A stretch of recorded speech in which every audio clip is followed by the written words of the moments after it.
Andy, I had an opening. I had an opening, but football is back. Yeah, And it was like of all things you could ask for in an opening day game on a Thursday night, which is kind of it's again during the season, these get to be sloppy games or a yeah. little bit. But a lot of energy and man, one toe, Toe. not even a toe, a full toe Yeah. and Baltimore was going to go for two on that play. That I tell you, what a game that was. I was pretty excited. I think for both teams, what a great start to the season. Yeah, I mean, not as good as the Lions beating the Chiefs by 1 point on No. opening night, but that was, I'm just throwing that out there, but it was a pretty great start. But wasn't that like a low scoring game last week? 21-20, Dave. 21, come on. Okay, 21, all right. 20, Dave, we don't have time for this nonsense. We have a special Yeah, we guest don't. here today. We got things to get into. Let's get We're, into it. all right, for all our listeners out there, I mean, there are bountiful out there. We are continuing our. I let Andy convince me to do this Lions Love Week or something. And he's got his Lions shirt. He's got his Barry Sanders shirt on today for those who are maybe not be viewing but are listening. I'm wearing my Orioles shirt. We've got another special guest. We had great time on Tuesday with Alex and Meg or I'm sorry, on Wednesday. And now we've got another special guest. Andy, welcome our guest in. Yeah, thanks, Dave. So very grateful to welcome Amanda to the pod. Amanda is another online friend who celebrates the Lions and has been super enthusiastic last year. And I know she's super excited about things going into this year. And so as we were doing this sort of week of unprecedented Lions history, going into a never before seen potential season, we thought it'd be fun to bring on some friends to talk about their feelings on the Lions. So Amanda, welcome. Thanks for joining us today. Hey, good morning, everyone. Yeah, so about that 21-20 game, let me tell you what was really, really important about that game, Mr. Pounder. Sorry, sir.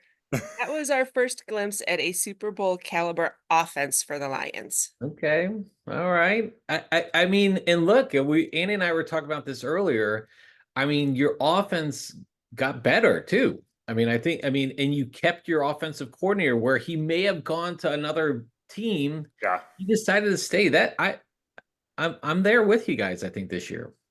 Yeah, that, that Yes. that that was a big deal. Yeah, it was big. That was great. It's good point, Amanda. There's reason to be excited about that quality win. So, Amanda, you're beyond being just a fan. I mean, you're a big fan. You're local in Michigan. You're out at the games. You and your husband are out at the games, enjoying things. Can you tell us a little about your history as a Lions fan and sort of like this season going into it? I mean, what does it mean like for you, for your husband? The Lions. Like people like seriously talking about the Lions winning the Super Bowl. Never before seen in my lifetime. How do you feel going into things? Um, so like I can't wait. And Yeah. my vocal cords are ready. And yes, I'm so sorry, Rams. You're gonna come a really long way to go home, not feeling so good. Yeah. But as far as my history as a football fan, so I grew up with a mother who was a huge football fan, but my mother was collegiate football. She cheered for University of Michigan. Okay. And oh my God, did she? It was so fun. Um, and then as I went a little bit into my 20s and stuff like that, I moved away from football, but I came back to it when I started dating who's now my husband, Mark. And Mark has had season tickets for 21 years. Good Oh, man. Yes.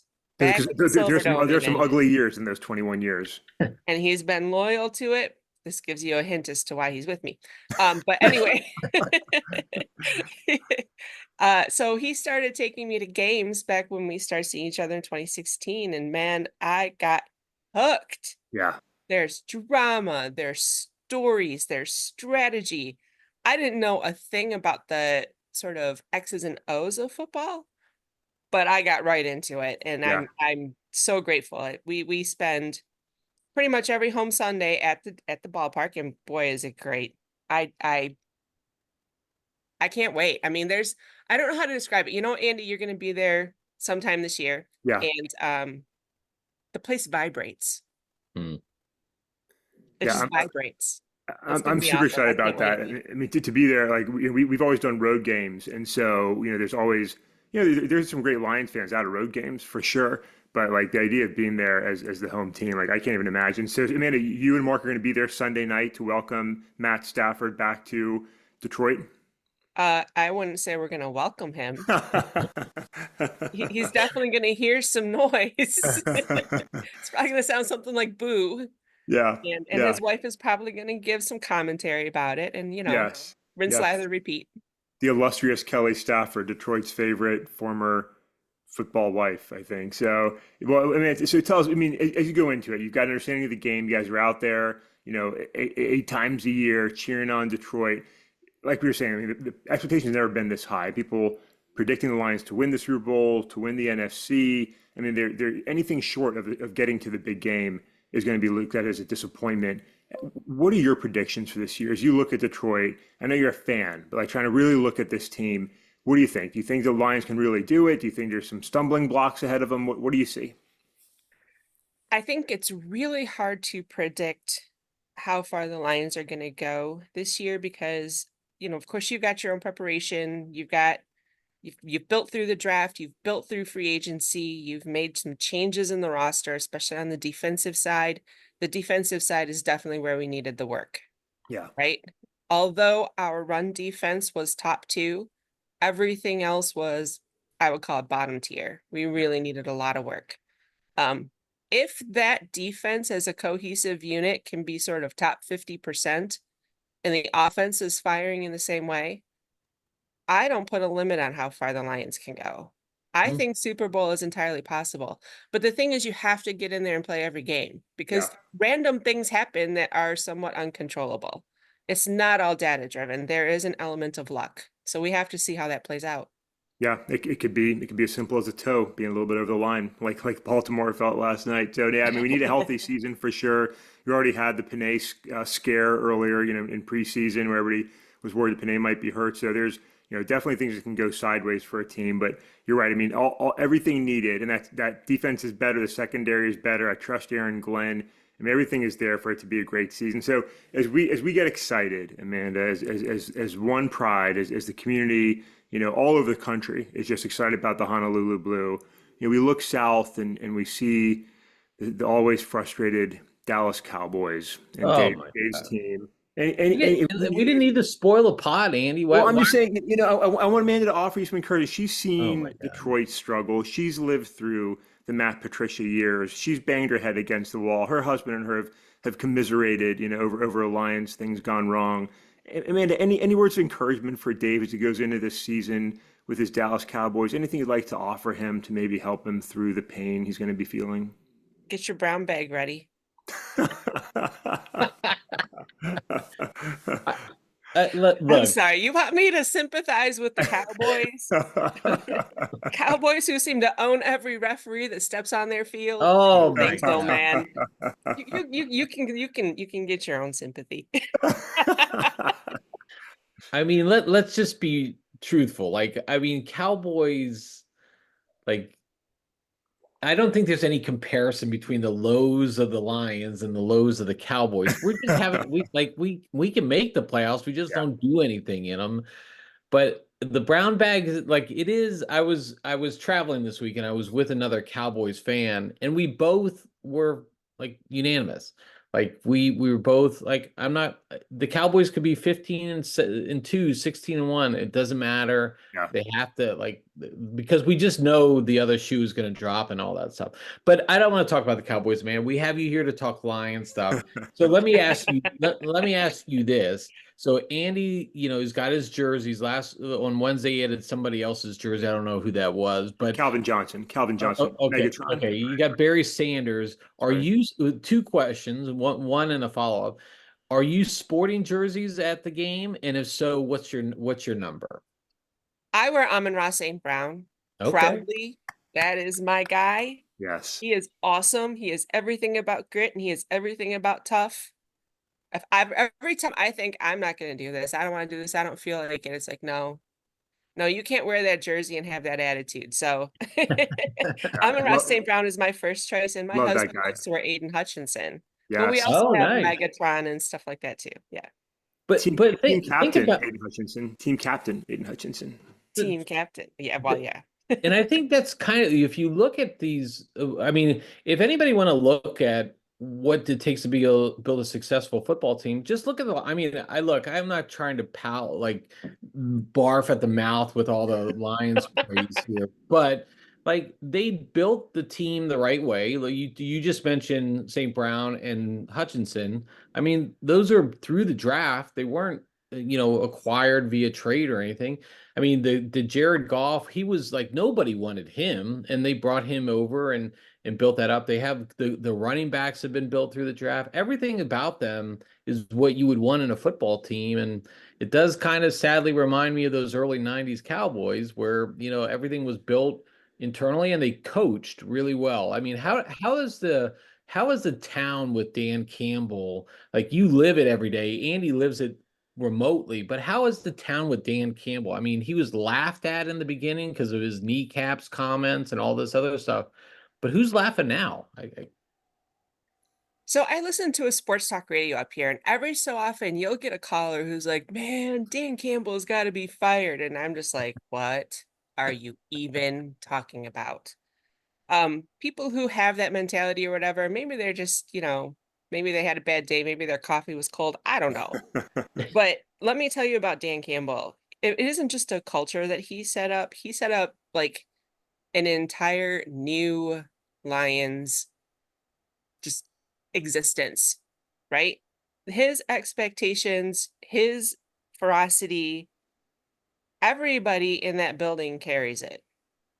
And even people who are not on the field carry that same mentality.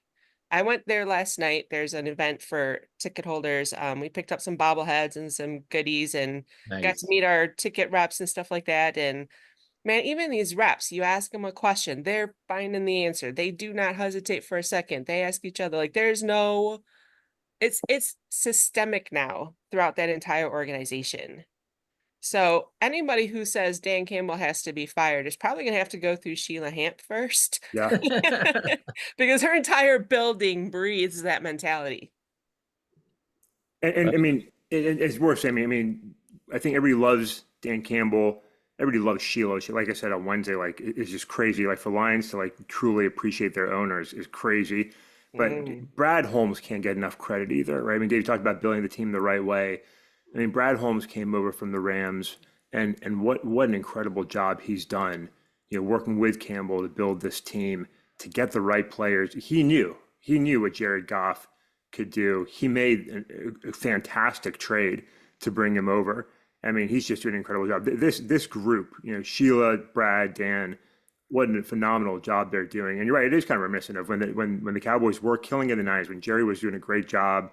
You've got uh, uh, goodness gracious, I can't remember your beautifully haired coach's name right now. Jimmy Johnson? Jimmy Johnson, thank you. Yeah, Jimmy Johnson was killing it as a coach. I mean, it's really something special. So, man, I love hearing your take. Being there in Michigan, being able to listen and breathe it every day. It's just been so fun to watch you be excited, and I know you guys are going to go absolutely nuts Sunday night. I can't wait to hear about your experience there.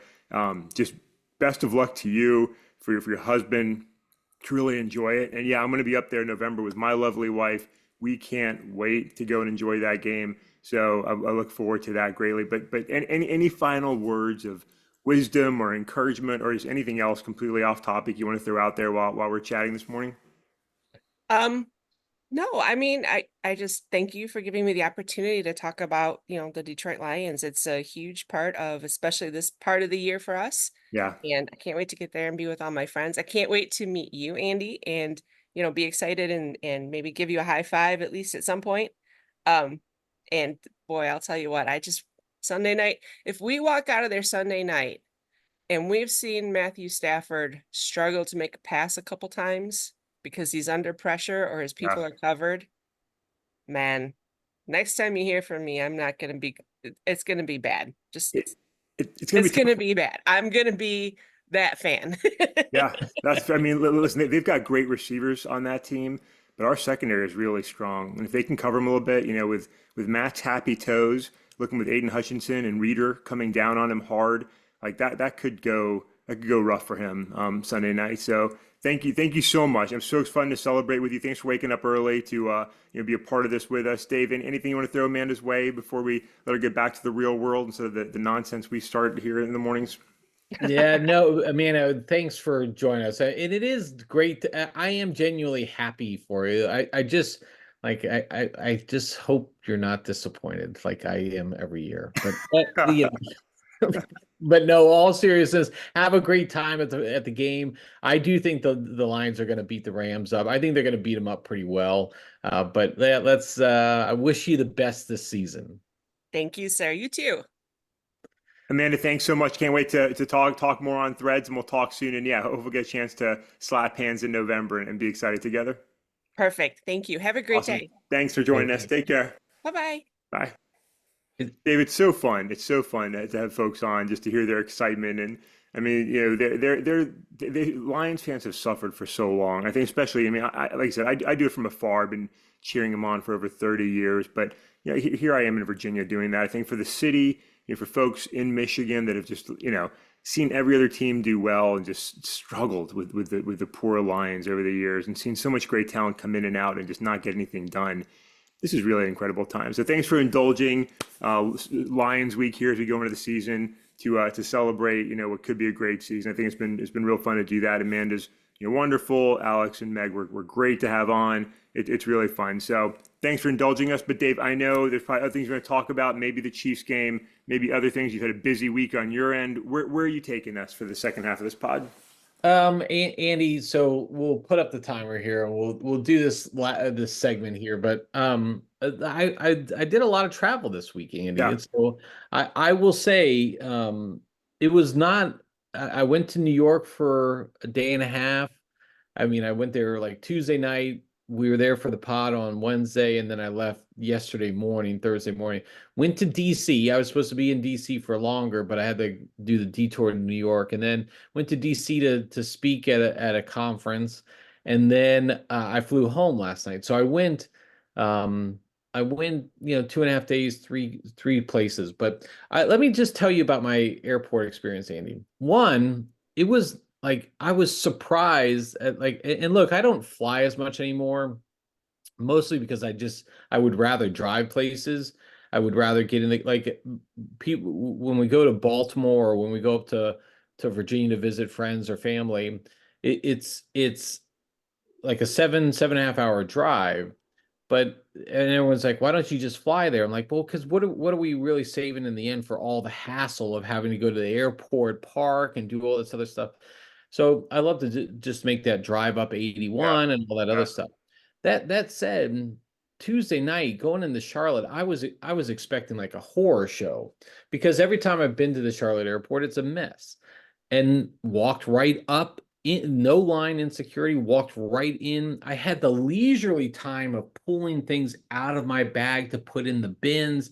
Nobody was cramming down my throat. It was just great, Andy. I had a great experience. Now, I sat at the gate now for an extra hour because of quote unquote maintenance for a flickering light, Andy. I don't quite understand how a flickering light is gonna do things. So I didn't get into New York until like 11:30 Tuesday night. So that was a pain in the butt. But let me tell you something about my time in New York, Andy. And I would be interested in your thoughts here. Yeah.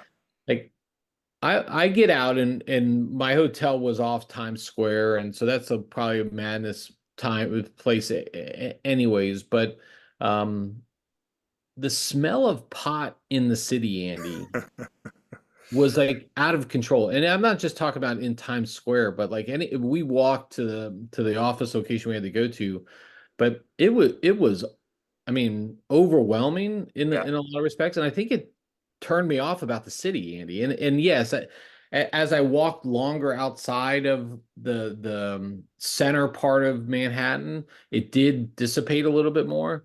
But that area there, I was a little disgusted. Look, I'm not making this about, you know, should we legalize pot or not, but this is one of those unintended consequences, I think, of legalizing Yeah. marijuana.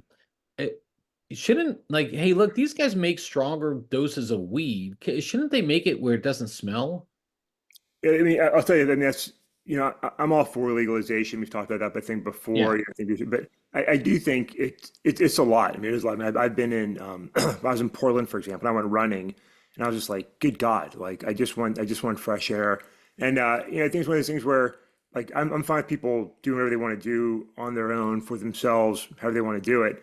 But just like with cigarette smoke, right? Like, I don't want to smell your cigarette smoke either. I think it Yeah. is okay to put certain rules in place because while you should be able to do whatever you want to do for yourself, like it shouldn't affect others. And some people love the smell of weed in the morning.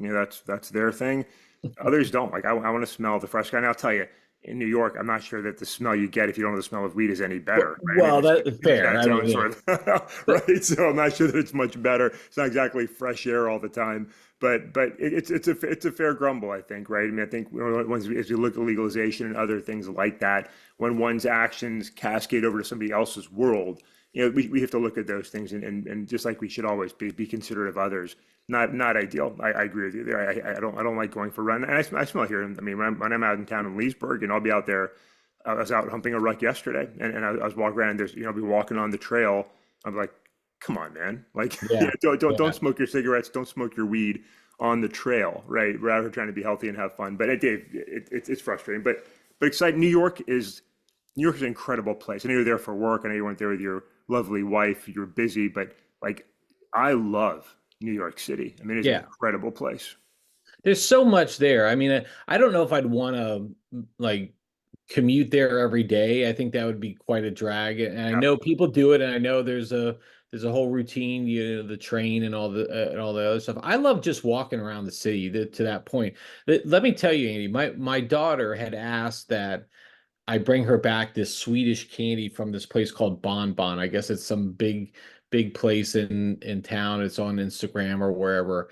I was like, I don't know. And I got done late at night on Wednesday, but I was like, okay, it's not too far. It's a mile and a half away. yeah, I'll just walk it. It was 40 fucking blocks. But Andy, but Andy, I did it. I walked it and I loved every minute of it because when I walked there, look, I was walking past Penn Station. I walked past Trump Tower where there were police out in force. He must have been doing something that night.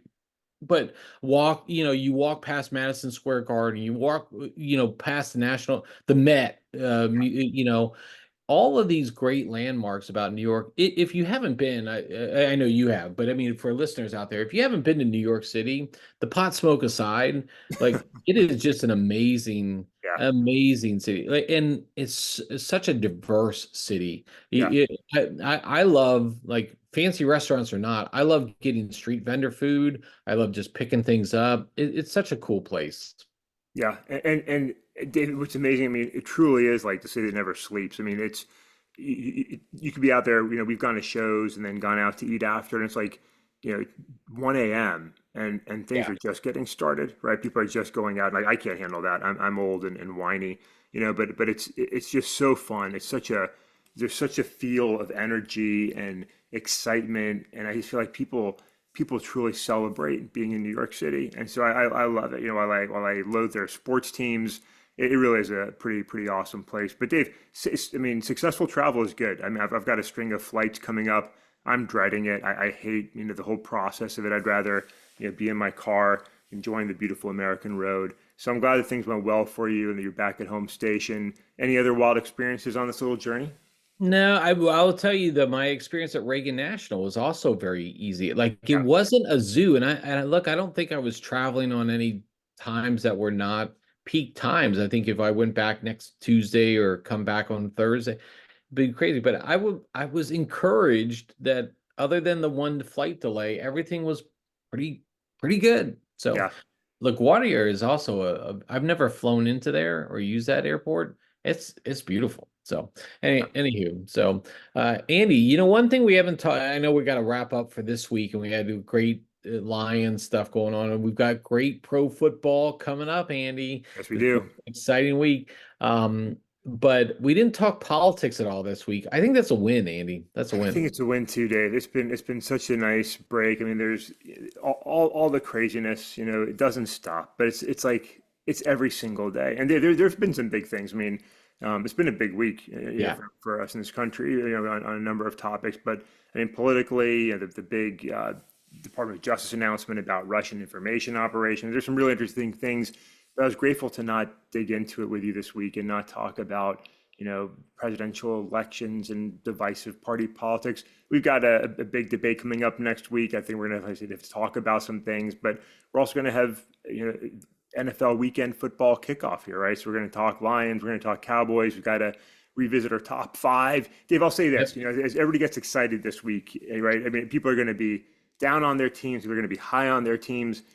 I always believe that we don't know anything until about week 4 of the NFL, right? You really, because you have no way to compare good teams and bad teams because you don't know who the hell's winning and who put up 30 points and who got blanked and was it legitimate. So it's going to take a month, right, for things to simmer down. But I'm so excited to see this, coming up. So it was good not talking politics. Been fun talking football. Thanks so much to our awesome guests, and thanks for indulging me with this week, Dave, of having friends on. It's been good. It's been good.